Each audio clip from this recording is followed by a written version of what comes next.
from the shore, hooked to a team of horses or oxen. That team pulls this ship through the canal system to get around Niagara Falls, about a 30-mile journey. Now directly behind that is the companionway and chain locker. Storage for anchor chains and dock lines, sleeping quarters for two. The small metal rings to the side are hawseye rings. Anchor chains came out those rings. Anchors were stored right on the deck of this ship.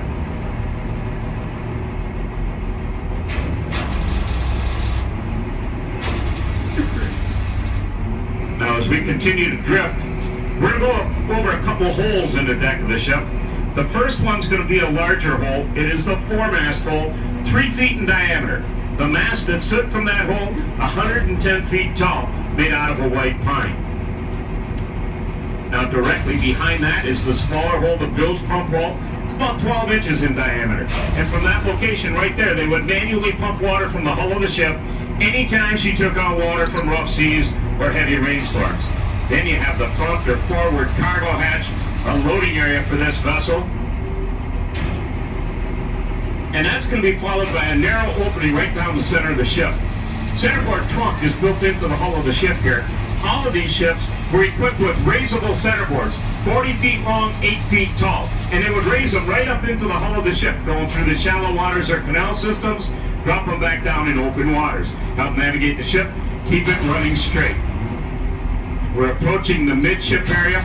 This is down about 10 to 12 feet, and it's where the salvage company dropped a long boom through the deck of the ship so they could send the hard hat divers down to get the high-grade iron ore. They weren't concerned with the integrity of the ship. Their main mission, get that high-grade iron ore.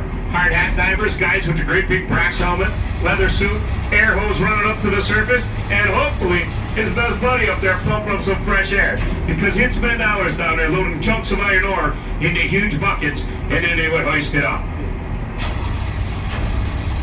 You're going to start to see some gravel-like substance on the deck of the ship. That's remains of the salvage operation. Once we get out the East Channel, we're going to show you some bigger chunks of iron ore, a separate shipwreck, the M.M. Drake.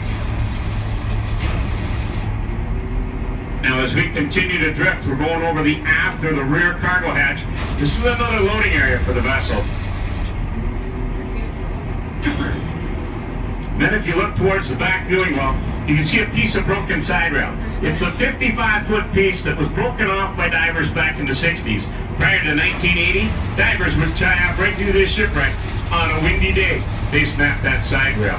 Right now we're over the cabin area. It's about 20 by 20. The large beams you see down there in the dark water supported the floor of the cabin. Cabin recessed into the hull of this ship by about 4 feet. Big fish just went by.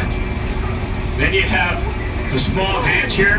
Riveted ladder went down to the bottom of the vessel. Halfway down the ladder, you could enter that cabin area. Going across the stern deck, you're going to see the rudder post, the metal steering mechanism used to guide the ship. And then right out over the stern itself, looks like you can reach out and touch it. That is 6 feet below our viewing wells. Want to do it twice for each group? All right, we're going to swing around and do it 2 times.